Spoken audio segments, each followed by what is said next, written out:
All right, and we are live.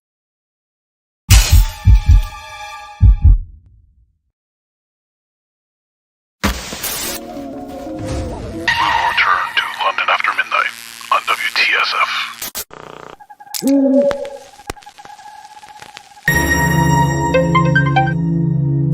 Yeah, I know. I've been thinking about it a lot. I just wanted to hear your voice. You know what today is, right? I can't stop thinking about it. About what happened. And to his face. It was just a prank. What do you mean for that to happen? It's been 5 years.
Welcome back to Regionfree. It is a Thursday night in July. It is incredibly hot here in the state of New Jersey. And I am joined by Sam, Mike, and Dan for a couple hours of discussion of film, culture, and madness. How you guys doing? It is 102 degrees here and it's 7 p.m. Oh, it's not that bad. Here, I can't complain too much, but I have the air on, so. Yeah. It's 16 degrees centigrade, whatever that is in Fahrenheit in the UK. So we're American. We have no idea. It's about 60. Can I figure that out with this? Is that possible? It's not warm. Do I need an abacus? I don't British know. abacus? How do thermometers work in Britain? To be honest, I always go by the Fahrenheit anyway because it sounds more impressive. So if it hits 38 in the UK, it hits 100 degrees Fahrenheit. So what are you going to say, 38 or 100? So, I go with Fahrenheit every day of the week. As you should. Just like the metric system doesn't really work, and we all know it. We like our fractions here in America. We don't at all. We'd abandon it in a heartbeat if we could. But we're set in our ways. How have you guys been doing? Have you seen anything good? Anything you want to scream out before we jump into letters and topics and all that good stuff? I absolutely do, but it's nothing I've seen recently. But Matt Doyle, who wrote Iluros, he's been on Visited by Voices a couple times. So he just came out with a little novella called Colratopia. So kind of like clown paradise, whatnot. And I thought at first it was going to be like Clownbot, but now that I've gotten into it, it's more like Five Nights at Pennywise's kind of, except the clowns are all animatronic. And it's a really fun read. I'm most of the way through it. I'm going to wrap it up tonight. But it has the feel, like when you start reading it, it kind of feels like you're watching an old HBO episode of Tales from the Crypt. And I was like, I am so into this. So it's like only $1 on Amazon. I'd recommend anybody go pick it up for that. I'll have to get that. I've been reading To the Devil, a Cryptid by Hunter Shea, which is a lot of fun. Satanic Panic meets Sasquatch. So those are kind of the same thing. Kind of the same thing. Yeah. Movie-wise, God is a Bullet, which is pretty nasty stuff. But if you like gory revenge movies, there you go. And it's named after a Concrete Blonde song, so you can't go wrong. Yeah. It might actually be in the soundtrack. That could be wrong. That'd be amazing. I love that song. It's the best song on the second album. So, Yeah. Mike, have you watched anything, read anything, sent up any smoke signals that you particularly want to share? Well, I did. I did that live stream a couple of days ago. Greatest British horror movies of all time, which is a very respectable list. It's a good list. I would agree. Although there was no See No Evil on there. There was no I Start Counting on there. But I did watch Sightseers, which I've not seen, a Ben Wheatley movie, which I really enjoyed. Prevenge, which was very good. I thought that was the same actress who was in Sightseers as well. And I've just started watching Tales from the Crypt with Joan Collins, and I'm really enjoying that. The last segment is amazing. I'm not used to seeing young Joan Collins. Well, she's not even that young. She's Joan Collins is so old now. Like, it's even in this movie, she's like 40, which is, she's younger than I am now. But she's just been around for so long that it's like seeing like a Joan Collins pre-Dallas, a Dynasty. Sorry, I'm not even used to seeing. But I'm like 40 minutes in, loving it. Christmas as well, it's so good, man. That was a really good list, Mike. Actually, it was. You found one Lorne didn't see, a dark song, one that I like quite a bit. I haven't seen a dark song. I don't believe their Horton and Julia was on that list, or was it there? Well, we were discussing that in the chat, whether it actually, because although it was shot in Britain by a mostly British cast, it was co-financed by a Canadian company, so we're not sure if they counted. Yeah. Okay. That's what I'm going to do to justify it not being on there. Yeah, because it probably would have been. Yeah. I mean, that's the whole thing. The nationality of companies, especially during the 70s and 80s, is it gets real tough outside America. It really does. There's plenty of like Spanish, French co-productions and German, French co-productions and stuff that it's who. Yeah, if you make a list, it's hard. Alien was. I never realized that Alien was regarded as a Brit. I don't regard Alien as a British movie. I just don't. You see, again, the cast is generally speaking not, so it feels like it's not, right? Yeah, it's hard to judge that. I mean, what's a Canadian movie, anymore? Yeah, it's really got to be North America than anything. It's hard. It's hard. Haunting of Julia, I'm assuming they just weren't counting. Yeah, I mean, it's a movie that's been slagged for years. It's been like intentionally forgotten by a whole lot of people. I've been waving the flag for it forever, but this has been a great year for that movie. I'm not complaining. This is the most visible it's been in my lifetime. And as a guy who rented the VHS and then bought the VHS when they sold it out of the store, it goes a long way back for me. I think it's the scariest film ever made. That's your mileage is going to vary on that, right? Because it depends on what scares you. But I've never seen a film that so completely commits to the bit. I mean, it is just full bore invested in itself, and I love that. That new 4K release, I know a lot of people are discovering it now, which is really cool. Not on par with Haunting of Julia, but I just discovered today. Have you watched? This is getting really obscure, but Houseboat Horror, the 1989 Australian shot on video horror movie. No, it is trash, but it is on Blu-ray. And if you like bad but entertaining SOV horror, I do recommend you pick up the Umbrella Entertainment Blu-ray. It's a special film. I'll just put it that way. Well, I did watch a special film this week in the same regard, which is I revisited Suburban Sasquatch. Yeah. And let people know I was doing it, which a whole lot of people were criticizing me for doing. It's not good in any way, shape, or form, but I'm planning on getting some friends together in a little bit, and we need something bad good to watch. Also, the film did serve as a point of inspiration for a moment in our opening of the show, but I'll let people find that on their own. Did you see that they're also putting out Replicator next? Yes. Yes. I don't know if I can do that, but yeah, I saw it. Listen, I love all that stuff getting a home, though. Let's have everything survive the coming, digital apocalypse. Yeah. All right. Do you guys want to read some mail? Yes, of course.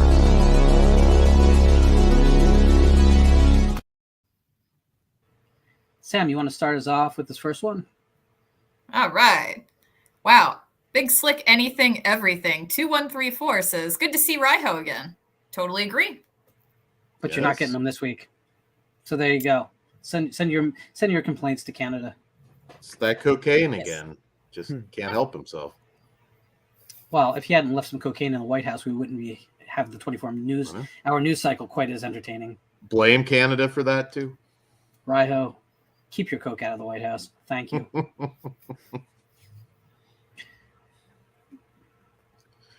Steak? Steak's not here. Dan. Professor Tickles 92. Steak looks like a failed clone of Lorne. I'm just thinking back to Alien Resurrection and all the messed up clones of Ripley, and I'm just imagining they're all just different versions of Steak. I was thinking of myself as the prototype, and he is the completed form. Wait, so you're the Mew and he's the Mewtwo? I don't know that I know what that means. I think I got that right, because Mewtwo's a clone of Mew. That is a Pokemon thing, right? Yes. Sarah, I know a little bit. I don't Pokemons, so. It's okay. Moving right along. Moving right along. We miss you, Steak. Mike, you want to read? Oh. Tell Uncle Daniel I watched the zombie-ass Toilet of the Dead, and Dad says he can't loan me movies anymore. Okay, so they said something funny that wasn't explicit. It wasn't explicit. That movie's not explicit. It's just by your standards. It's shit humor. It's not anything awful. There's nothing like overly sexual except some zombies that spy on people taking a shit. It was funny. I guess I was wrong to let them borrow it. Scat fetish zombies? Sorry. Well, they're not. They're not real. Yeah, I don't know. I think the real issue is it's a 7-year-old that you were letting watch it. He is 11. Thanks. A mature 11. Mature 11. There's no such thing as a mature 11. Mature 11 is a really hot 80-year-old. All right, the last piece of mail I'll read, and this is a long one. It comes from our friend Matt Doyle. Oh, wow. I was surprised with the Annabelle films because I thought they'd do an adaptation of the actual story. I really don't get why they didn't. The CGI werewolf, I have a theory about. The third Conjuring film was originally supposed to be the Warrens' werewolf case before they switched it to The Devil Made Me Do It. I reckon they had the CGI model done and didn't want to waste it, so shoehorned it into Annabelle. That is a great rationalization of an awful film that made some awful choices. But I still hate that movie. No matter what. Matt, you can't save it for me. I'm sorry. I love you, man, but no. No. My fellow Fractured Mirror brother, you can't win me over to the Conjuring universe. Fractured Mirror Civil War. Nah, we're good. Hey, Steak. What up, We miss you, Steak? buddy. All right, so guys, one thing we do on the show, I think, too often is talk in big terms about movies, and we don't talk about ourselves and what we would do if we were placed in the role of inside those movies in those situations. And I think I desperately want to know how Dan would survive anything really outside of Atlanta. Zombie.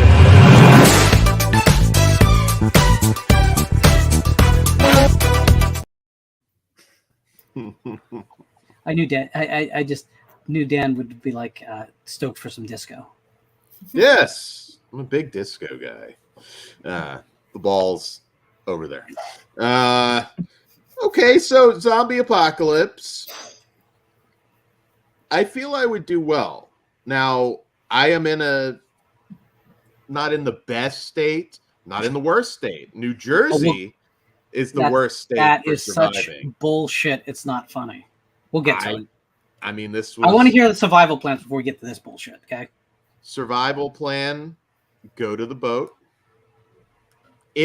I'll put it this way, go to the boat if they are fast zombies. Fast zombies are more dangerous, obviously. You can't keep away from them. They're harder to fight. Go to the boat, because realistically, if we had zombies, they would die out pretty quick. They would just rot. I can kill enough time on the boat, fish, whatever, stay alive, then come back when they're all no longer a threat. They've fallen apart. Because I'm going to say if they exist, it would be a rabies type thing. So in that case, I go to the boat. If they're slow, go to the mountains. Also, hard to get to. You can cut off the road. You just cut down some trees. I know exactly where I would go for this, which is not far from where I am. And block out the roads. You probably have to worry more about jackass humans than the zombies anyways. So I have a plan. And I'm not in New Jersey, so you're in a bad spot to survive. No. You don't understand. But we'll get to that. Dan, I'm just pointing out that if zombies can run, I don't see why they can't swim. Mike, how would you survive in the UK on the big island? Well, we're surrounded by water, which is probably a bonus because we're a smaller country. So, and we haven't got guns though, which would be a problem. But I mean, I don't know whether, from an American point of view, where does the zombie outbreak occur? Because that a country as big as America, if it breaks with the modern age of the internet, if it breaks out in say it breaks out in LA, Dan, Lord, you've all got plenty of time to prepare and make your plans. I'm just going to assume in the UK, let's just say it breaks out in London because everything happens in fucking London.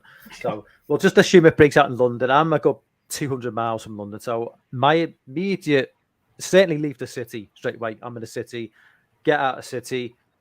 I would definitely head north, straight up to Scotland, straight up to the north coast of Scotland, acquire a boat, get myself to the Orkney Islands, which is about 60, 70 miles north of the Scottish coast. It's not uninhabited. They've got fishing boats, they've got houses, they've got everything you'd need basically. And it's an island. So, that would be my. I'm guessing everyone's thought of this in the past, haven't they? I've certainly thought about what would happen in the zombie outbreak. I can't. It's not just me then, because it's something that's occurred to me, numerous times. If there was a zombie outbreak, what would I do? And that would be my. I definitely head north. Sam, what is the Texas survival plan? Well, I need to know actually, how long is this? Is there a duration on this zombie apocalypse? Are we talking about long-term survival here for, years? We have to have an end game plan. If it's a realistic scenario, I would say they would decompose to nothing. They wouldn't be mobile after a while. I'm just curious as far as survival goes. How long am I supposed to survive? How long do you want to survive? Good question. I don't know. Depends on what the apocalypse is like. I struggle with that now. Dan, what were you going to? You said that you thought you knew what I was going to do. I think. Well, Mike beat you to it. Lots of guns in Texas, but guns would also alert the zombies. So I don't know that guns would be as effective as you would think. Yeah, you probably want one just in case, but I don't know. I don't think guns would necessarily solve it unless you have a big military arsenal where you could cut down waves and hordes of zombies. It's a good thing we have a few bases, so. Yeah, you get there. You're probably in good shape for a while. But no, I don't know. A gun would just lure them there. If they're fast, hell, you're screwed if you have to shoot off a gun. Yeah. Well, if you're in the US, just go to Canada. It's so fast and... Listen, even if it's not zombies in Canada, you're still in Canada. Yeah. You just... you escape, and then the wildfires take you out. Exactly. And then a moose you die of smoke inhalation in Canada. Zombie moose. I'd watch that movie. That'd be fine. Well, that's the problem with going to the Highlands of Wales, too, right? Because you'd have the zombie sheep. Yeah, possibly. That's true. It's true. So, Well, Sam, beyond so I still haven't heard a plan, Sam. Yeah, I know. I'm sorry. It's like I heard zombie sheep and I was like, ooh, prions? Where? So, Texas is right smack in the middle of that list, the best and worst states to, survive in for a zombie apocalypse. So we're like Bullshit right at list. 24, that makes sense. We do have all the guns. Of course, I'd be strapped, but, I'm thinking long-term survival. I'm going to the mall. I know we've already seen this doesn't always work out in the end. Hear me out. Again, it has all the comforts of home. It has all the shit that I need. But I'm rating like any Walmarts or Walgreens or any pharmacies that have like opioids behind the counter, and I'm stocking up on that because I know that I can get people to do what I want if I've got drugs. I'm also going to be stealing all the cigarettes too, because I know I can get them to do things if I have cigarettes. Become drug kingpin is the short answer. Yes, basically, I'm having other people survive for me, Okay. and I'm also like, so I'm gonna have the stockpile of supplies. You're gonna run out of ammo soon, but somebody's gonna have to brush their teeth eventually. Here's the problem, though. Like, a lot of people say, oh, I'm going to hold up in a grocery store. Well, the zombie apocalypse hits, I can jump in a car and drive it right through the glass doors of any grocery store. So I don't think a grocery store is a good idea to hold up in. You get what you need and you get out. No. I'm still going to hold up in the mall, though. Yeah, but the mall, you could do the same. I know, but it is less glass than a grocery store. True, but usually there's openings that you can crash through in a mall. Yeah, no, I agree. I mean, it's obviously not the best idea. Yeah. I just like the mall. I would like the mall. I like the mall when it's not a zombie apocalypse. I would live in the mall if I wasn't, having to run from zombies. Yes. No gun stores, though, like Dawn of the Dead anymore, though. So there's that. Well, not in the mall. That's in the parking lot out of that guy's trunk. I think we'd be fine. Texas would be like, okay, we'll adjust. So you want to get your Coke? Go to Sam. Yeah. So the thing you guys are all missing out is that if you're from Jersey, you've pretty much experienced the zombie apocalypse already.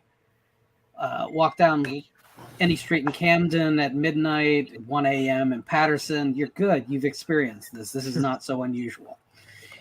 We are ready. Like, the thing is, that list had us listed as the most unsurvivable state in a zombie apocalypse. Fuck you. We've been doing it for decades. If you're from Jersey, you have built up the scar tissue and the callus for anything, believe me. And I'm sorry, probably the zombie apocalypse would probably be over in a week and a half, and then people would be pining for it for years. It would be the good old days. Hey, do you remember when we got to shoot a lot of people and the government was on our side about it? Remember when we finally overtook both Philadelphia and New York in crime statistics that were actually reported?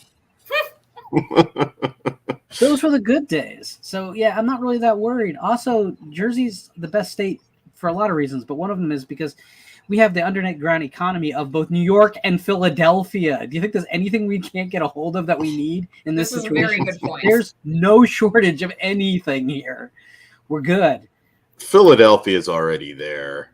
Yeah, exactly. And do you Camden think like Philadelphia, New Jersey, right? So we're good. Do you think Chris Christie's like the final zombie boss in the New Jersey story? No. Chris Christie is the guy holding a baseball bat that's taken out all the zombies. He's covered in blood, and he's just looking at him like, "Is that all you got? You aren't even as tough as the teachers' unions." I'm like cowering behind his right leg. You kidding? By the way, that's the whole point.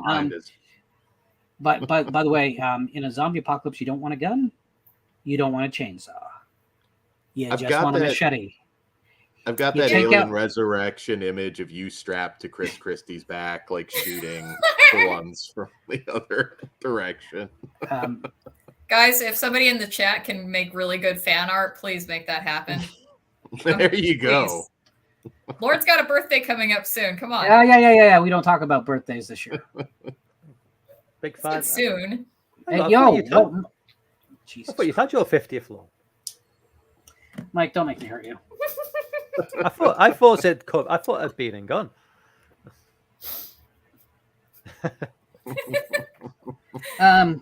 No, so I mean, but in truth, you just need a machete.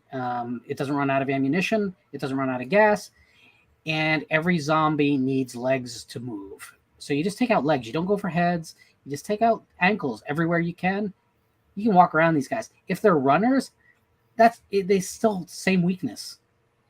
You know, I mean, this in movies when people get frustrated that they're not shooting the zombies in the head, I'm always being like, shoot the motherfucker in the foot. He's going down. He'll stumble. He's on the ground. He ain't hurting you. What about parkour zombies? They can walk on their hands. Listen, if Dan is refusing to believe that they're swimming zombies, then I don't have to worry about parkour zombies. By the way, Mike, I can't wait for the swimming French zombies that come get you. We call them channel rotters. I'd be nowhere near France. If I was in the Orkney Islands, it'd be more like Scandinavian zombies probably coming for me. There's no Scandinavian zombies. They still have all that Nazi gold they're hiding.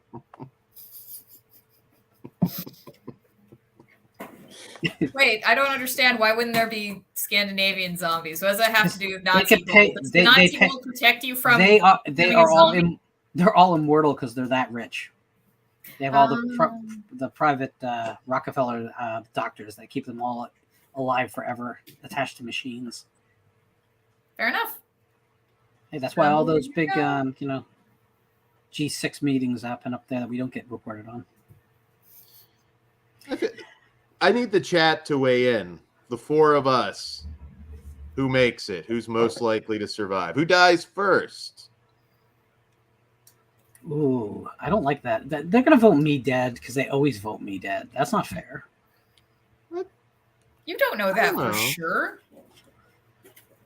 You've got a giant landmass, though, because your landmass is like Mexico, US, Canada. It's like my landmass is tiny. So, which could be a good thing. It could be a bad thing. I don't really know. Mike, it's not the size of your landmass. It's how you use it. Okay. That sounds like a euphemism. Is that the right word? That is the right word. I mean, it's a word like aluminum. You have to pronounce it right. Yeah, it's aluminium. It really isn't. But even you agreed with that one, didn't you?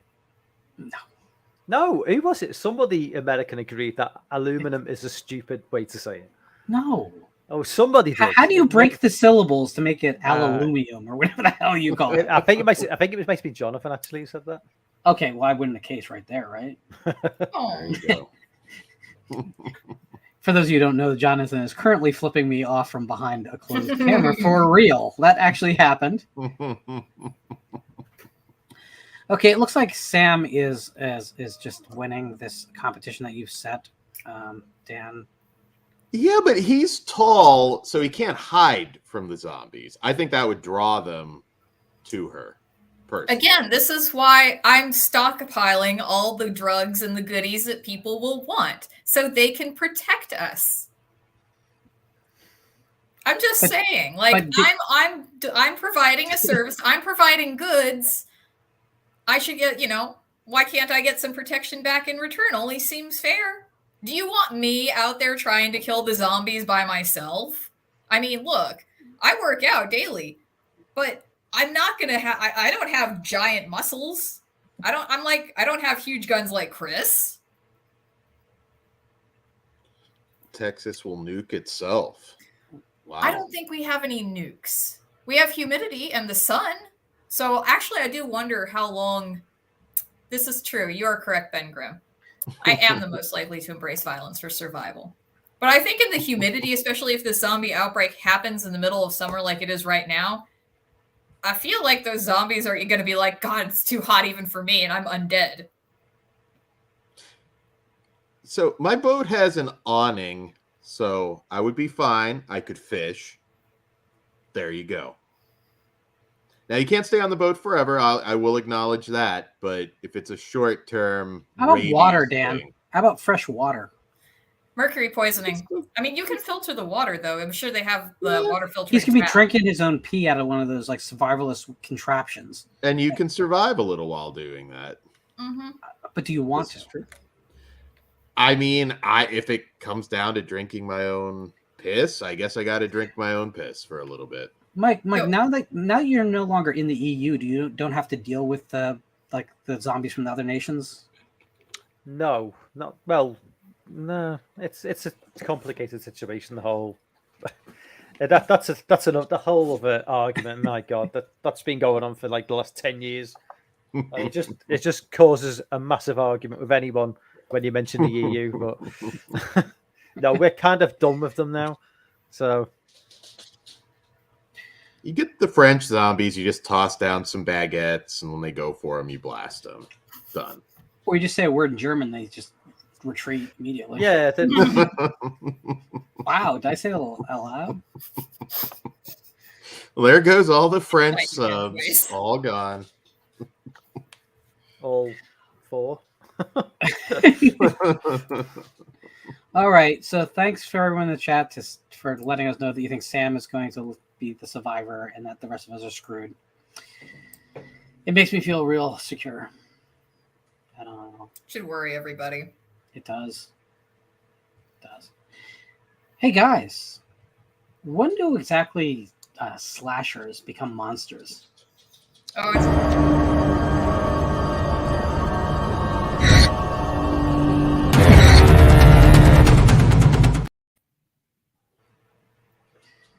So the question really is, in all the long-running slasher franchises, there comes a point where you can't really even call them slashers anymore because they're interchangeable with monsters because they don't die. They could do superhuman things by their very nature.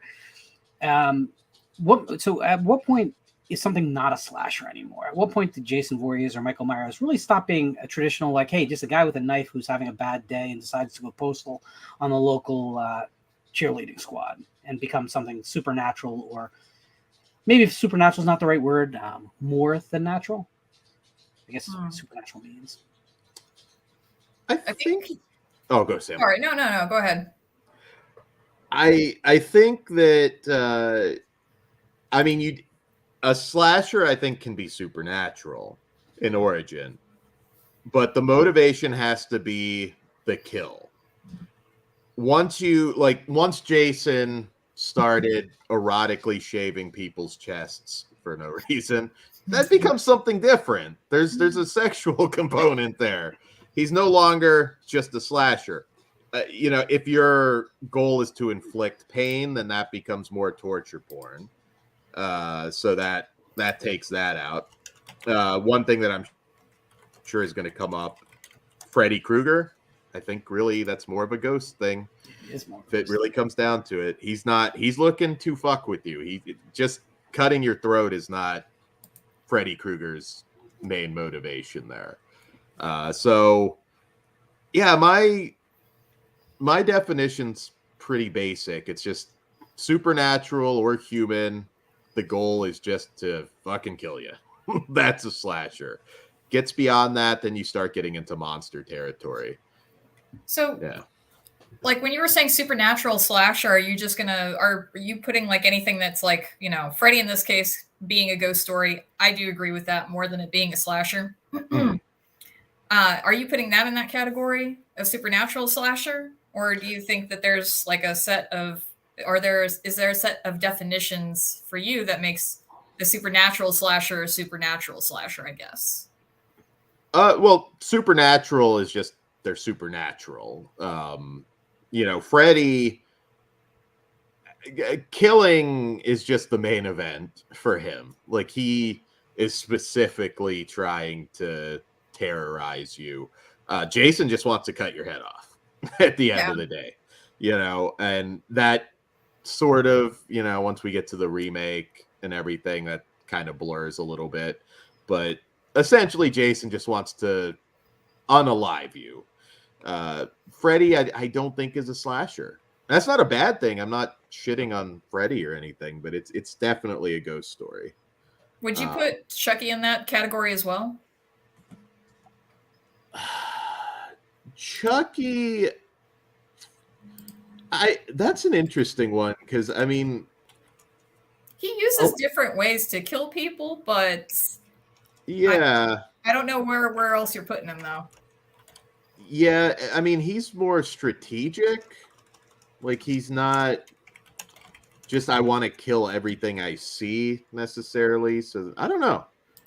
What do you guys think about Chucky? I feel like that one's a little bit harder to. I feel like that can count as a ghost story though.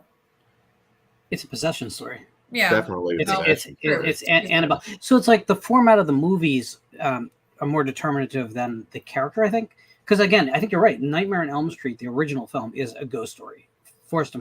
It actually doesn't even pretend to be a slasher film. Not really. It's the sequels become slasher territory pretty quickly. But yeah, I mean, what's the difference really between Annabelle and Chucky? It's the format of the film, the body count aspects, right? Yeah. But the character itself is kind of what we're talking about. And I think, again, the first film, I think we're not exactly in slasher territory. We're closer than I'd say we were with Freddy. But the sequels become slasher of a very odd nature. Does that make sense? Mm-hmm. Yeah. This one was kind of. It's hard to define it in a way. It's a good topic. Yeah. I wasn't quite sure how to sort of go about answering the question.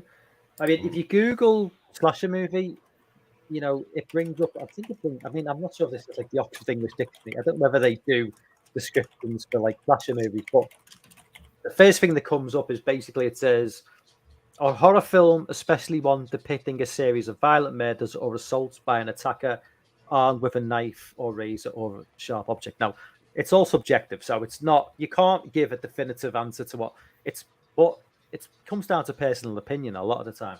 For me, I've always saw a slasher movie as a movie which involves an antagonist who is basically, if not a human being, then was a human being, or in some way in the form of a human being.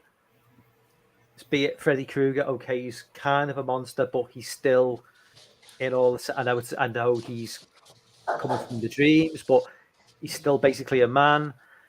When it comes to when I think of a pure slasher film without any sort of anything extra to it, I just look at a movie like The Burning or Friday the 13th Part 5, which because it's basically just a guy who is just on a rampage, and that's it. It's the Friday the 13th 6 onwards.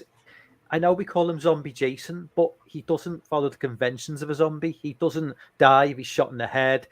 He still basically has all the impulses of a human being, and he's still doing what he did as a living human. So, I mean, for me, 6 onwards is still very much a slasher movie. Yeah, and I think that. Oh, sorry, who was talking? You were talking. I'm done. No, I was just gonna being like, I think that even with after 6, just because Jason is 100% officially a monster with supernatural powers that we can see, right? We could speculate on previous entries, but 6 for sure, right? He still has slasher aspects, so I'm wondering if there can be some overlap, or does it definitely? There definitely could be overlap, but I guess the question I'm asking basically is, why isn't the Frankenstein monster a slasher? If we're going to say that actually, I'm not even going to cut it. Just if Jason is, because let's face it, he drowned as a boy, right? He's always been undead. But do you think that's because Frankenstein existed before that term was even coined? So it's very difficult to kind of throw that into like the mix, because the whole slasher film terminology really originated in the 70s. So it's kind of difficult to go back, and then even if it does have all the elements of a slasher movie, people are just so ingrained to think, well, it's this or it's that, so yeah, determine the 40s is a thing, but it's popularized, you're right. And in structure, I think you're right, and I think structure is a big part of what the films makes a film a slasher film. Do you know actually the origins when it was first coined, that term, slasher movie, or Well, was it slasher movie in 70s? particular. Well, yeah, in general, like when did it become like a? Was it after Chainsaw Massacre or? Well, no, Chainsaw Massacre. That is a fairly recent thing where people think of Chainsaw Massacre as a slasher film. It's probably even more recent than that. The phrase became kind of synonymous with that type of film. We're probably talking somewhere after Halloween, but before the Friday sequels really start to gain speed and imitators. I mean, there was a bunch of terms at that time. I heard stock and slash films a lot back then. Yeah. You'd hear body count thrillers. That was kind of the all-purpose. But again, I mean, you can find the word slasher even in newspaper articles about real criminals. So it's tough to put an exact date, a timestamp on when that phrase was originally put forward. But yeah, I just is it sharp objects? Is that what makes a slasher a slasher? I feel like it has to do more with you do have to have a high body count, right, compared to probably other subgenres, but I think you really need to have the walk and stalk. I think you just mentioned it before, the stalking portion. As far as when it becomes a monster, I was taking this a little too literally, and I was examining just actual franchises and trying to determine if there's a set, average. And from what I see, it's it tends to be around 3 or 4, but I think we can argue about when Michael Myers is really a monster, because I feel 4 might be too simplistic based on the fact that he was shot 6 times at the beginning of the first one and still got up. But I was thinking about I Know What You Did Last Summer series and Urban Legend, right? And it's funny because both of those movies, they both go supernatural in their third installments. But they also both rely on the premise of thought forms to make the slasher aspect work, right? Mm-hmm. You've got the guy with the hook, and then you've got the various urban legends, but of course there's, the story about the guy stalking the couple in the car when they're making out, right? Story of the hook. The guy gets out, and, you hear the squeaking noise, and that can be either the guy hanging from the tree, and those are the shoes touching the top of the car, or it can be the sound of the that could be the hook in the in the car door, depending on what variation you're going with. But in both of those, in the third one what I'll always know what you did last summer, Ben Willis is undead. Because these kids were trying to recreate this prank and using the fisherman outfit. And okay, well, I guess we all put our energy into this, and now we've manifested Ben Willis and he's undead. Fuck, what do we do? But then on the other hand, Urban Legend goes down the ghost story route with Mary Banner, Bloody Mary. So it's kind of odd, especially when you also, if you really want to, take another look, let's bring Candyman into it. Hey, here's another slasher with a hook for a hand. Is Candyman a slasher movie? I feel it's it's Ghost Story at best, right? Ghost Story, gothic romance. Yeah, well, I mean... Well, I mean, it's not even that. Yeah, it's a psychological horror movie, really, at the end of the day. It became a slasher later. I guess we'll say that, yeah. But I think that's what is interesting about the successful slasher films is they all had something that they were expressing beyond the surface, even if it was not a deep thought, which is what separates us. When we didn't get endless sequels to Dorm That Dripped Blood, right? But we got a lot of Halloweens, and we got a lot of Friday the 13th, we got a lot of Candyman.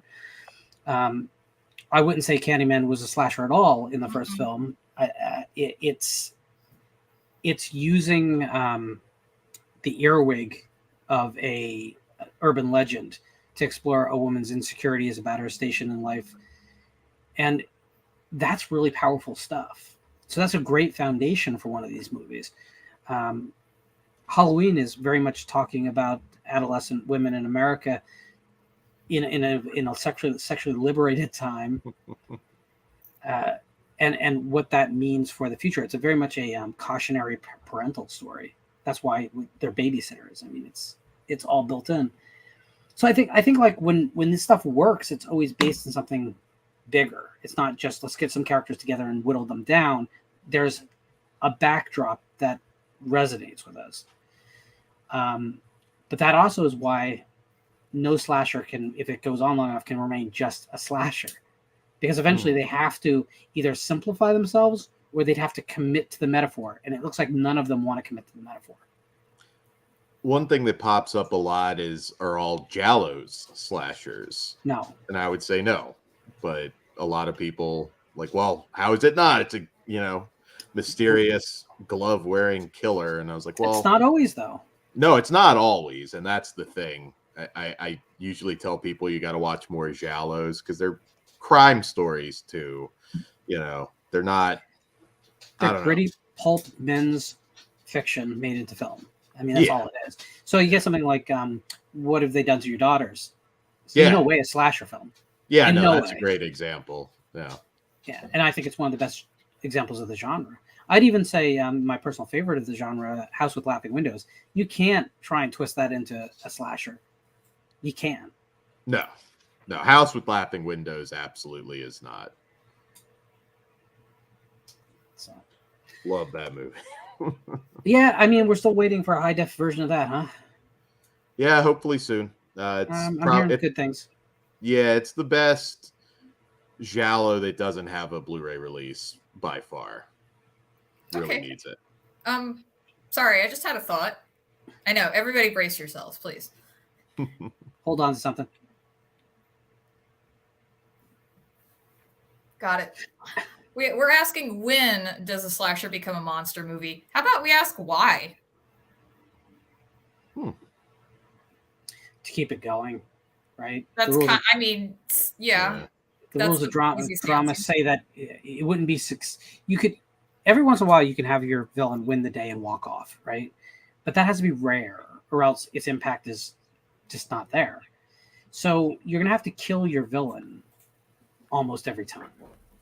So then you have to bring him back, and there's not very many really reasonable ways to do it. Think about how pissed off people were with Halloween Resurrection undoing Halloween H2O in a completely non-supernatural way, but it sucks, right?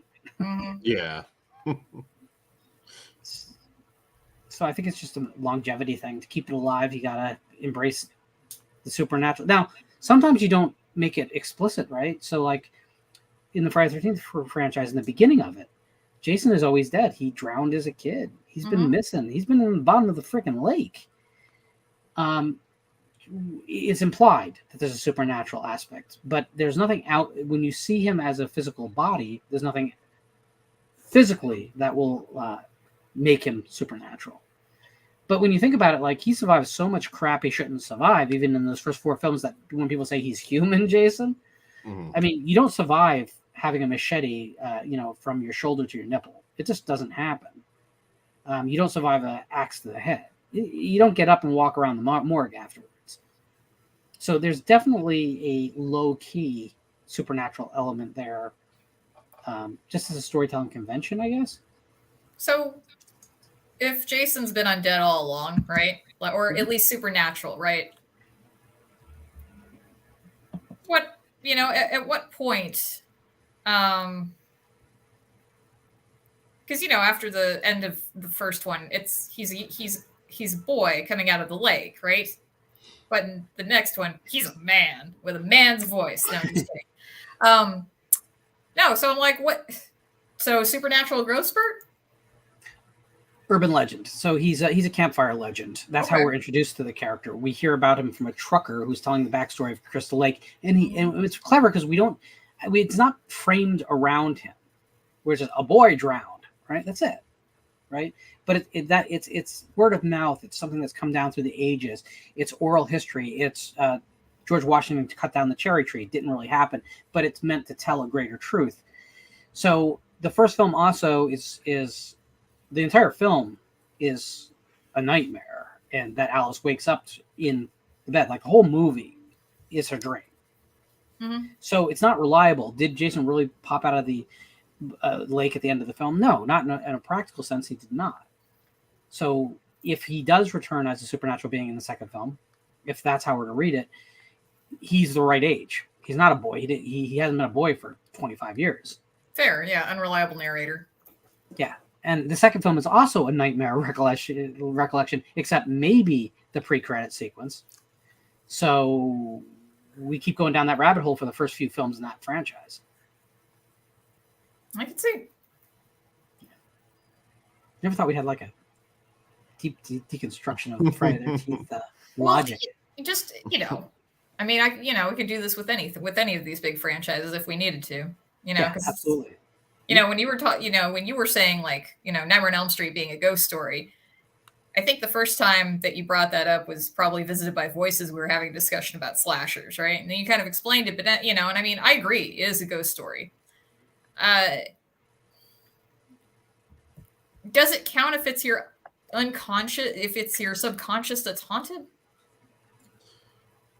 Or your unconscious self, excuse me. Because I mean, he's a ghost that only affects dreams. Does that still count? Does that still make you a ghost? Or does that make you like a different entity altogether, like a machine elf, right? Like when you take all the DMT and you trip balls, and then you see the machine elves. Somebody back me up here. So once you die, start out as human. Once you die, you come back. You're either a ghost or a zombie, basically. So he's a vengeful spirit, maybe. Yeah. Well, yeah, that would be a ghost, right? I mean. Yeah, I mean, it was in Ju-on, so. Yeah. Yeah, it is a little bit tricky. Somebody said something about humans, monsters, and how that works too. That kind of depends how you define it. Can a human become a monster? They do every day. There you go. I don't know. You might be able to make a case if you start out as human, you wouldn't really be a monster. You could be mutated or yeah. I think that with all these movies that we group together as slashers, there's very few of them that really are pure slashers. I think like Psycho is a pure slasher, Halloween is a pure slasher. The original Friday the 13th is a pure slasher. Yeah. But there's that format is a little too direct, I think. I think people want to embrace the idea of, again, the campfire story, the urban legend, or even just the spirit of Halloween, right? Because he's in Michael Myers is best when he's the living embodiment of Sam Wei, right? Yeah. It's not as powerful if he's just a guy. Which again, the reason we don't have endless sequels to some of the lesser 80s installments which were guys just that went off the deep end and started killing people. And those movies can be fun, but they didn't lead to long-term success, and they don't have costumes that spirit Halloween. Mm-hmm. So do you think we'll ever see Scream go full supernatural monster? Because I mean, we had a little bit of a hint of that in 3 with Sydney's ghost mom, but that doesn't really count because she wasn't the killer.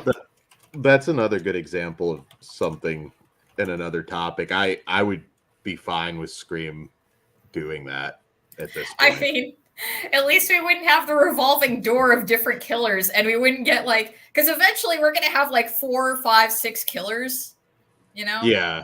I just imagine a deli line, and like the number changes. Now serving the ghost face number 63. Well, we've got about 19 legacy characters at this point, because you've got the new core 4. You've still got Neve Campbell could come back, Courtney Cox is still alive, so the Scream 7 could end up with like about 7 surviving characters. It's just we're gonna kill off Nev's distant cousin in this one. We gotta make big moves. The Prescott family is fucked, man. Like, I think everybody in that bloodline just needs to die off. Like, it's clearly cursed. Let's just end it now. Yeah. The love for Scream 6 just baffles me. I don't get it at all. It's just, I mean, Scream 4 just seems it gets better with each year now, because I wasn't the biggest fan of 4, but going back to 4 after watching 6, it's just like, oh my god, it's night and day. I just think 6 is nobody of any consequence dies in 6. Nobody. Not a single character. Not even the shirtless hot guy dies. Why didn't he die? Why did he survive? Why? Yeah, I know. He survived 5, and I was already disappointed. Then he survived 6, and I was like, why?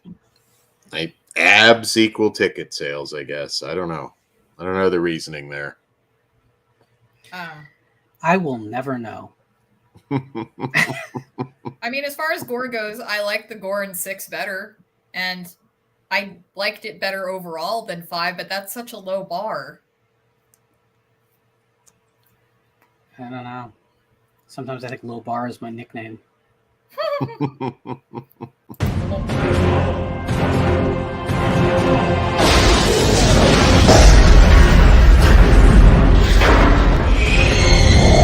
Hello, Regionfree. I just dug up a buried treasure that I can't wait to share with all of you. In 1991, when I was 12 years old, my dad rented an R-rated action movie on VHS for us to watch. I had known Patrick Dempsey already from such classics as Can't Buy Me Love and Meatballs 3 Summer Job, and I already discovered the late Kelly Preston from a pair of 1985 comedies called, Mischief and Secret Admirer.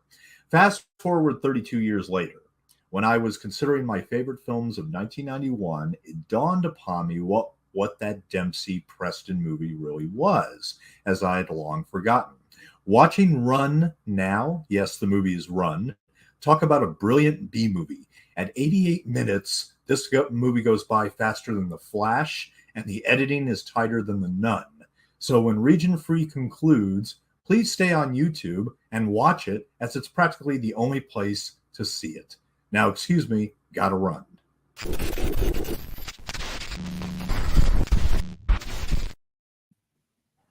Stone cold awesome. Yes. I've never seen Run. Same. I gotta fix that, I guess, because Stone told me to. It's true. We all have to do that now. We must obey the Stone. So talking about slasher films and talking briefly about ghost movies, one of the hallmarks of those films, and it feels like it used to be a good thing, and now it feels like it's the worst thing ever, is the jump scare.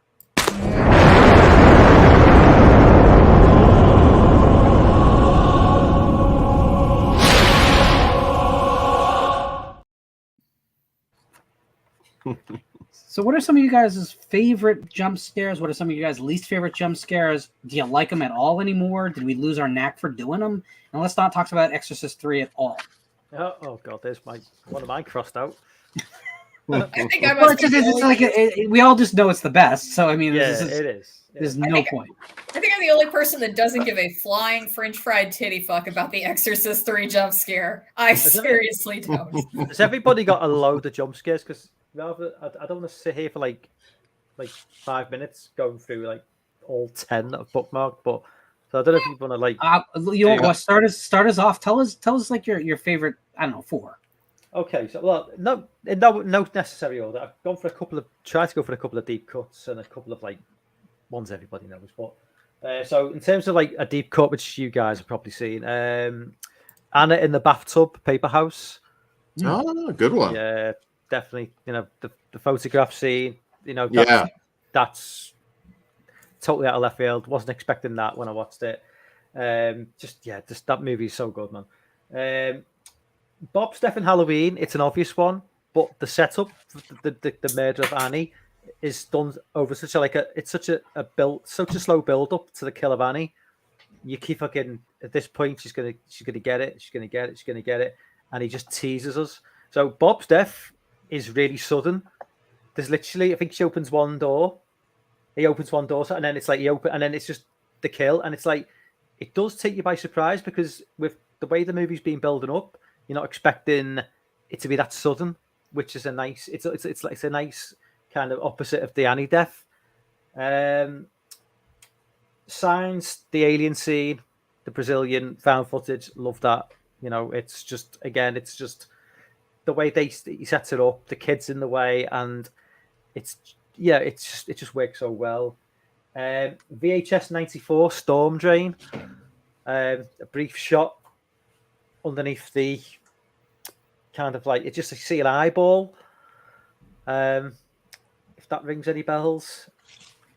Oh yeah. Yeah, that's just that whole segment. I mean, I'm not the biggest fan of the VHS movies, to be fair, but that Storm Drain one is done really well, and that split second image of just like that I thought that was so good. I've got more, but shall I go around and then? Anyone have any other favorites? I like quiet jump scares. You know, it's just like, with Mike saying the one from Signs, that was on my list. And, because I've been kind of delving into the Insidious movies, when we see the lipstick demon behind Patrick Wilson, the first one. And let me see, what was the other one I had on here? Because I like it when there's no way of knowing that they're coming. And I don't have a problem with the ones where we're dropping some breadcrumbs, like, Jaws is coming, Jason's coming, Kayako's coming in Ju-on, right? When you hear that's fine. If they're done well, but the quiet ones are excellent. I liked it when, Toni Collette was doing like the spider monkey in Hereditary. Oh, on the ceiling. Yeah. Oh my God. Misdirection is what makes that one. Yes. Yeah. And, honestly, like it's still one of the most effective ones that I've seen. It's in Ju-on when Rika's waking up in the middle of the night and Kayako's just standing over her from the head of the bed. So you just kind of see Kayako bent at the waist with her hair over her head. And that's it. And it holds on there for a while. And I'm like, fuck, no, absolutely not. And I watched, the first time I ever saw that clip was like 3:30 in the morning. And I was just waking up, so it was messing with me in all the best ways. See, that reminds me of one of my absolute favorites, which is in The Tale of Two Sisters, the cabinet grab. Holy hell! I dare you to not freak out watching that sequence. That is one of the great Asian horror films, and really it's not. is. It should be a little bit better known. I mean, it's not an unknown movie, but A Tale of Two Sisters is right up there with Ringu and all of the greats from that era. It's a movie that demands you pay attention to it, and I think that's held it back. I think people really like to watch their movies very passively, but you have to pay attention to that film to understand it by its end. Yeah. But I mean, it's so worth it. It's such a good resonant movie. It's about something, and I can't even tell you what it's about without kind of spoiling something big in the movie, but it's about something, and that's fucking phenomenal. It's a phenomenal film. I have one that I'm shocked, actually, that didn't come up immediately, because I was kind of prepared for somebody to take it immediately. But this name may not mean much to most of you. You may not know the name, but Michael Reed McKay. He is a 96-pound veteran actor who played the Monopoly Man in Ace Ventura 2. He played the gaunt version of Bane and Batman and Robin. But his ultimate movie role was as Sloth in Seven. Yeah. I saw Seven in the theater. I can't remember what I bought a ticket to sneak into it, but it was another one of those. And when I'm watching that movie in the theater, and furthest thing from my mind, of course, Sloth is dead. He's a ghoul. He looks like a fucking zombie. No way. When he pops up in that scene, I launched my soda all over me. I dropped my cheese sticks. That one got me like no other movie has probably gotten me since. That was, I think, the perfect jump scare. And like I said, Monopoly guy in Ace Ventura 2, that is Sloth, which I think is hilarious. That just amazing. The makeup, and of course, I was younger then. I miss really being able to jump at jump scares because that's very rare. I've watched so much, and I kind of know when it's coming, and it doesn't.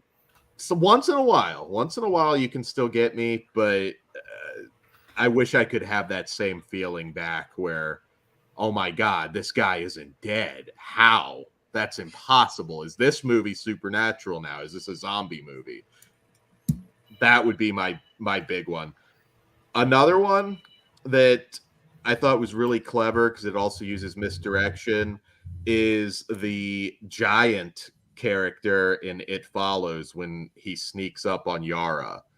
I don't know if anybody remembers that, but I thought that one was pretty clever. But nothing beats 7.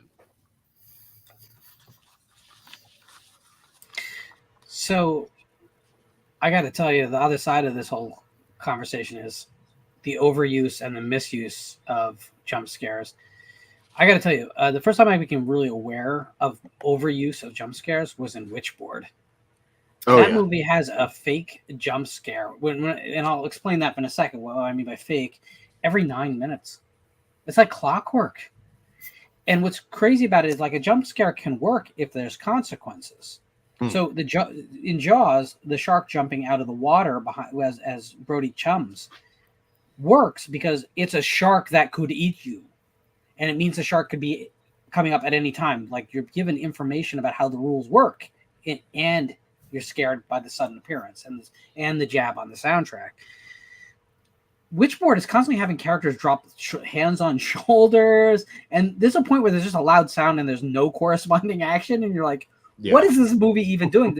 Did they not make a scary enough movie so they added all this crap, or was this always designed to just be a bunch of fun, like really cheap funhouse scares? It's a really, I like things about that movie, but it is very cheap in its approach to getting you to react to it. Yeah, it's like being tickled. It's like, yeah, if you tickle me, I'm going to laugh and squirm, but it's not for fun reasons. It's just a cheap pop. I seem to remember It Chapter 2 having like a lot of just unnecessary sort of like jump scares thrown in towards the end as well. It just got to the point where I think this film's just not doing it for me now. It's just getting beyond the joke, but especially after Chapter 1, which I thought was fantastic. But Chapter 2, Chapter 2 is it's not good. Chapter 2 is unnecessary in and of itself. It's because they're adults as well. It just doesn't have the same. It's the same with It from 1990. Once they go, I know it's jumping backwards and forwards more in the original, but It Chapter 1, it's set in 89. I was 13 in 89, so that movie means a lot to me. When it jumps forward to the present, almost the present day, it just loses something. It's smartphones, it's modern life, and it just doesn't work for me at all. Well, it's funny with those two films, in either version, it's the source material is just stronger for the kid side of it, and they can't ever seem to escape that. So I'm sure we'll get another version of it in another 10 years, maybe less, and it'll suffer from the exact same problem unless someone decides to really look at that source material and decide what to Kubrick it, to elevate it to the status of the first half, because the first half is strong, the second half isn't. Now, ultimately, I think the final act is always going to be a problem, no matter what you do with it. But you're right. I consider the first half, the It Chapter 1, to be the best version of it that exists. Yeah. I think it's actually preferable for me to the novel. So, but they couldn't land the ending for the second film. So, no. I mean, if they had gotten the ending to the novel into the second film, that would have been crazy. The whole town ending up being a fucking sinkhole. I'm there for it. I thought you were going to a different scene, and I was like, they can't legally do that. The end of the book. No, absolutely not. Good Lord. Yeah, I think the orgy scene is not gonna happen. Not anytime soon. That's not gonna make at least not on this part of the net. Jesus. Peter Dinklage, we need you for this. Oh, Patrick Hotstetter as well. That's another thing you could. I mean, he's not in either movie, is he? In the 1990 or the 20. That character from the novel would never make it into any mainstream Oh, The I just original's remembered the Patrick Cox overrated. better. Yeah. I never really liked the miniseries, but I mean, I was a little bit. I mean, I was out of high school. I was working a job, and It's fine. I didn't but like it the is novel. I overrated. didn't really like the novel. It was the first King novel of disappointment because I was a huge King fan before that novel. So probably a lot of baggage, but whatever. I still gave the movies a chance, and I really do like it. Chapter 1. Yeah, Chapter 1 is So- a damn fine horror movie. I think so. I just wish it had a component sequel that was as strong, but that Yeah. I don't think that can happen. I just don't think it can happen. So what do you guys think? Like, am I wrong to think that modern jump scares just don't work? Because I mean, you're right. I haven't seen a jump scare that made me actually react in the theater in years, but there's more of them than there ever was, it seems like. I feel like I need to go rewatch *Malignant* because it's been a couple of years, and I feel like there's probably a good jump scare in there. But I did like the movie overall, so I'm a little biased. I actually kind of revisited a couple of jump scares that at the time, like upon first watching, I really liked them. But now I don't think that they really hold up very much. And what I'm seeing between the two of them is that they just kind of hold on the shot a second too long. Like it's there a beat too long and it just kind of takes all the scare out of it. Like, I know I'm going to get raked over the coals for this, but I liked The Invisible Man from 2018.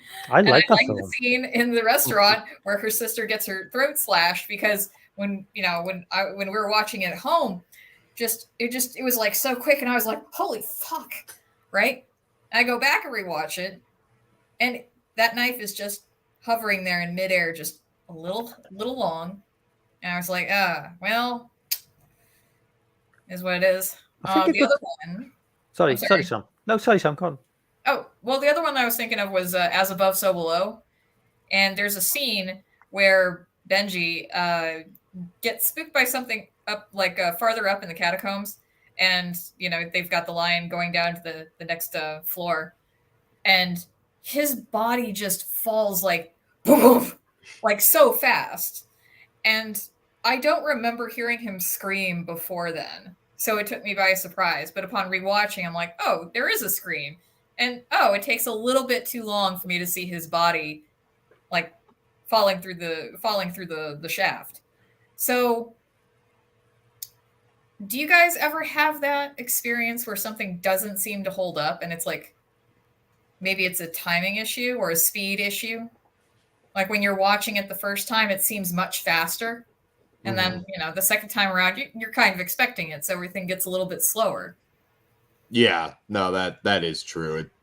Some lose their power. I'm glad you brought that one up, though, because that's another underrated little movie. It's not quite perfect. I don't know if it totally sticks the landing, but I like that one quite a bit. That and another one that has a good jump scare is Chernobyl Diaries, when the bear runs into frame. Chernobyl Diaries is Great fantastic. Great I movie. think I like that movie too, and it doesn't get the respect it deserves. I don't know how it failed. I was like, okay, it's coming off Paranormal Activity. This should be it's a way better than huge that. It is, I think. You know what has a really successful jump scare, but it's probably because we care about the character so much. Yeah. The couch scene from White Noise. Oh God, it's been so long since I've seen that. I can't Where remember. Kevin that Bacon movie. literally moves forward and then back, and the ghost is just there. And it's a Whoa, subtle thing. wait! You mean Michael Keaton? Michael Stir of Keaton? I'm sorry, Stir of Echoes. Stir of Echoes, Not White okay. Noise. You're correct. Thank you, Dan, for keeping me honest on here. I was actually thinking White Noise, Lorne. I was thinking, yeah. No, I know I've seen it, but I didn't. And I know I own the sequel because I bought it for like $1, and I've never watched it.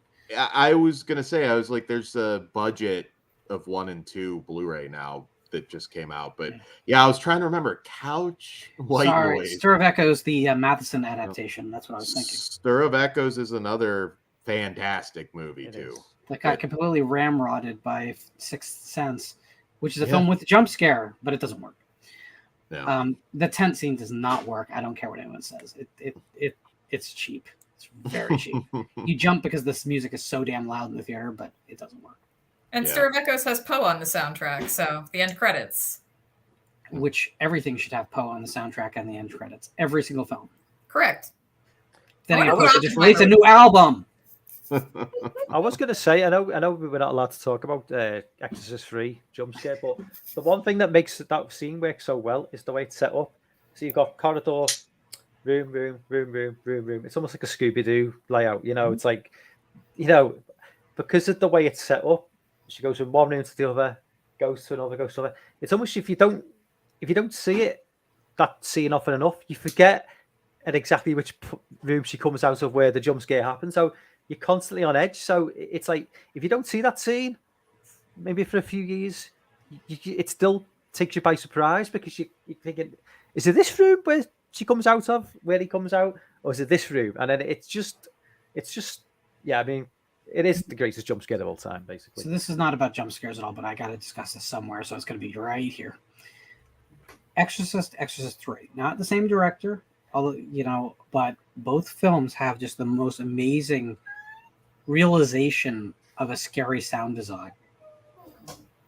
In the jump scare scene, there's so much that happens correctly. It's silent. There is no score. The ice breaking in the glass is actually a scary sound. That shouldn't be, but because we're in so much quiet, it's freaky. Then when the patient reaches up and screams at the nurse, it's the easy jump scare. It's the cheap one. It feels like nonsense, right? But it sets you up because you've had your jump scare. You're waiting for the scene to end. Friday the 13th Part 2 did the same thing with the cat through the window, which cheap scare. But now we're getting a real ice pick through your head. Yeah. So the techniques are important, but the sound design for both Exorcist and Exorcist 3 is I think what really elevates both movies to a whole different level of filmmaking for this genre. Sometime watch, especially Exorcist 3, with headphones on. It's an amazing experience. And if you've never done it, don't think that, I don't need to do that. You need to. It is crazy. You want to hear things on the soundtrack you didn't know were there? Very beginning of the film, long pan down Georgetown Ave. You see the boy holding the rose, which you don't understand unless you've read the novel of the first film. But you pan down the road. Listen to what the voices are saying. There's voices talking to you. You won't hear them if you don't have headphones on. Watch the movie with headphones. Okay. I've never done that. I should. Whole different experience. Promise you. When the desecrated church has the wind blow through it, listen closely to your right headphone. Because there's something there that you want to hear. Okay. It's amazing. It's the movie has more depth and layers than anyone wants to think about. So I have a question because I kind of forgot. Like you were bringing up the cat from Friday the 13th, and it kind of jogged my memory. Did anybody see The Hand from the directed by Oliver Stone with Michael Caine? Michael Caine. Yes. Yeah.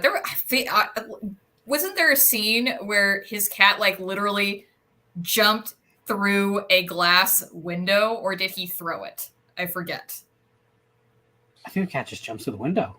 Yeah, I think it just jumped.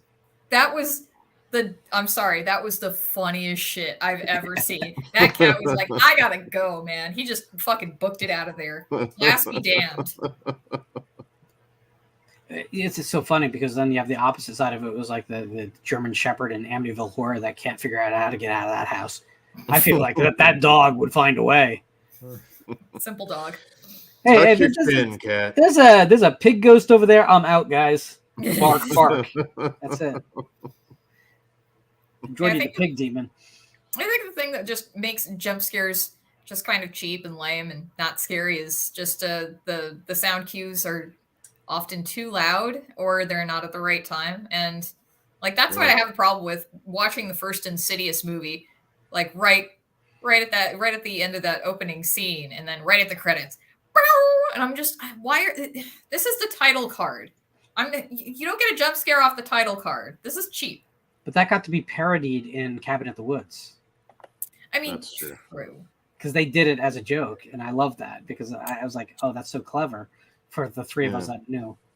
Cats are often the source of jump scares, cheap and otherwise. It's a lot of gothic horror movies. It's it's just the cat in the closet. They use that one a lot to this day. What is with giallo movies? I've getting into giallo movies over the last couple of years. There's always a certain brand of wine that's used in every single giallo movie I've ever seen. The Jim Beam, the whiskey that's in everything, is that what it is? Films? Is it the Jim Beam? Is it? Yeah, I think Martino just had a alcohol of choice. It's definitely in the Argento movies as well, though. I never really noticed, but so there's I believe there's an attempt. I don't know if it's Jim Beam. I think I feel it's a wine of some sort. I'd have to. It's definitely it's definitely used in the Argento movies and the Animals trilogy. Definitely in every single one. There's always an attempt in those giallos films from the 70s and 80s to try and convince you that you're watching an American film. And so they try and put as much American product in those movies as humanly possible that they can get away with. And so if they think like, oh well, if we put some liquor that they'll recognize, that'll be enough. So there's a lot of that. But I think the shift we've seen in movies in general towards horror not being taken as a dangerous genre. They want the studios keep wanting to tame the genre, which is kind of how you have the Blumhouse thing, right? Their idea of edgy is, we'll put a woman on the street dressed up like the Statue of Liberty with a machete in her hand. That's not edgy. It's just kind of lame, right? But I think the reliance on jump scares is right in line with that they want something. They want Scream. They want something marketable that they can sell T-shirts in Walmart.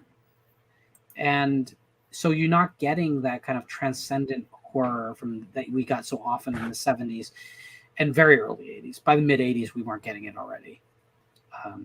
But I don't think we could even get something as creative and innovative as, say, Bad Dreams today. I really don't think we could get it from a major American studio with a real release. I don't think so.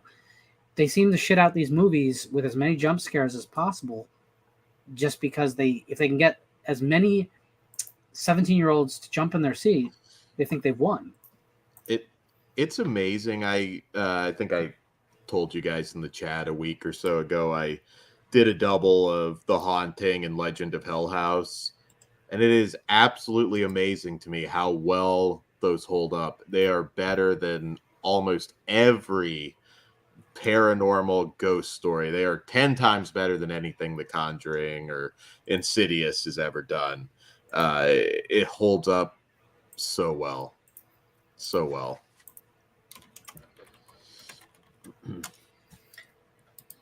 It was Jim Beam, Mossy, though. Okay. Yeah, it was Jim Beam. It's just an old style. I think you can still get that. I think that's the classic style bottle. I don't really know. I don't drink, but you guys, how about that for a poll for the chat? What bad habit should I pick up? Just throw it out there for me out there. What should I start doing to make my life a little bit worse? Cocaine. No, crack cocaine. Crack is easier to get to. Going hard. I mean, Pornhub.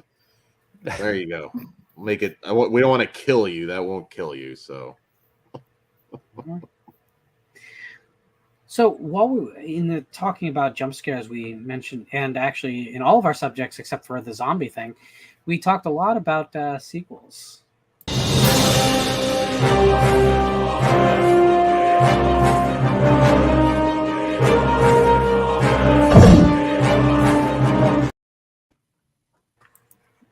Do you guys think that sequels have an obligation to the original films to obey the rules of those films, to enhance the stories, to respect the original progenitor, or as long as they make a good film, do you not care? I'm open to whatever artistic interpretation there is if it works. Because I thought about this and I was thinking about canon, right? Well, I think things should stick to canon. And then I'm thinking, no, I mean, that's still going to breed stagnation. The same if you're trying to keep it faithful to the tone of the previous movie. It's going to get boring. I mean, I need to see Insidious 3 and 4, and 2 has a slightly weirder tone than 1. But, 1 and 5, good God, I was I was bored to tears.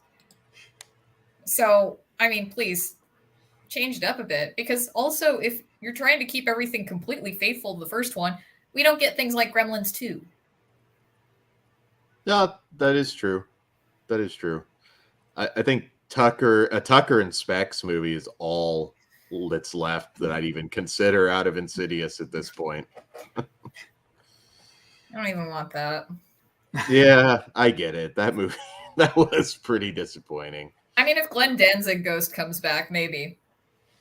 I think a lot of it depends on like your love of the original movie. If you've got I think a massive respect and love for like an OG horror movie, you maybe when it going forward, you want it to respect and honor the original movie. If you don't really give two shits about a franchise, or at least the first movie in the franchise, if it goes and does something different, you're not really going to care, are you? I mean, like I'm not a Nightmare on Elm Street guy, so I like the first movie, but I'm not obsessed with it. I like what they did with 2, went a different direction. Freddy sort of came out of the dreams into the real world.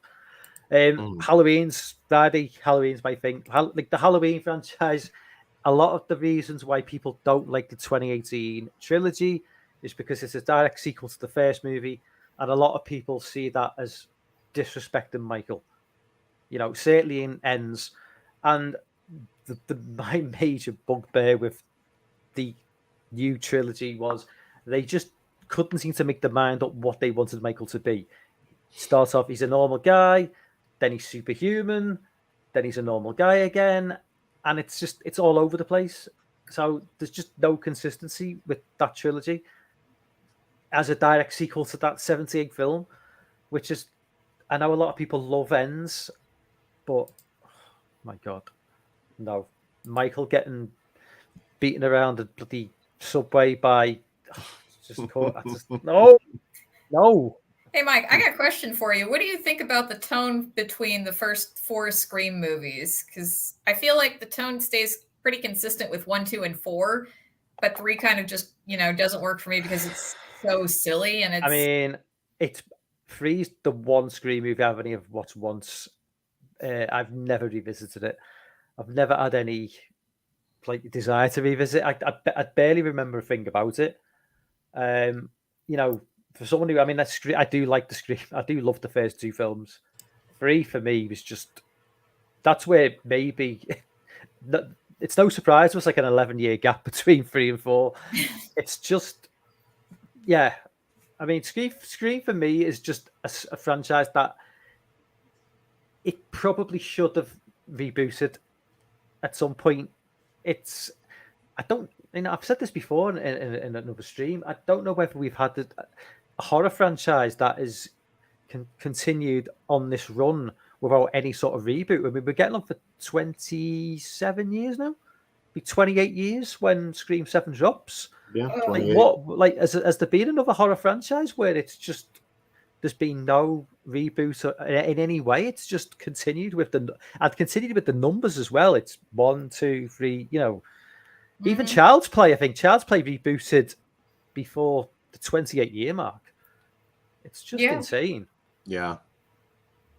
Yeah, it's wild. They don't make moves, or until recently, they don't make big moves either. But as far as sequels having a responsibility to the original, I think it depends where you're at in the franchise. I mean, Insidious, Sam and I obviously didn't like the last one.